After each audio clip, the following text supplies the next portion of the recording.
Mais d'abord, donc, on revient sur ce fourgon de transport de fonds qui a été attaqué ce matin sur l'aire de Solèze, à proximité de Fézin. 2 voitures ont percuté le fourgon pour l'immobiliser sans y parvenir. 3 personnes ont été interpellées. Un 4e suspect a pris la fuite. Le GIGN a été rapidement appelé sur place pour le localiser. Clémence Delarbre, on vous retrouve justement ce soir. Vous êtes au niveau de Communet, au sud de Lyon. On l'aperçoit derrière vous, un important dispositif a été mis en place.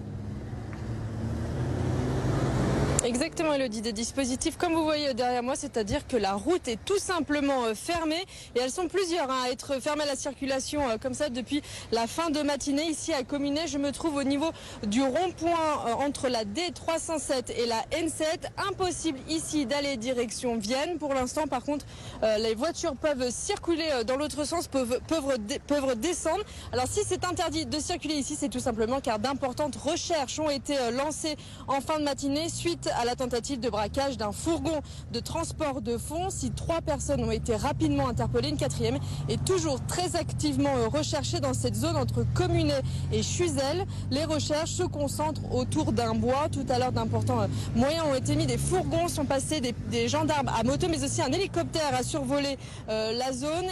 Et vous l'imaginez, ici, ça devient très compliqué de circuler, d'autant plus pour les personnes qui aimeraient rentrer chez elles, car la zone est complètement bloquée. Vous le voyez derrière moi, les gendarmes doivent beaucoup renseigner. Il y a un petit peu des énervements ici sur ce rond-point. Les gendarmes qui pensent que cela devrait durer une bonne partie encore de soirée. Donc voilà, patience si vous êtes dans le secteur, ça va être très compliqué ici pour circuler encore un bon moment.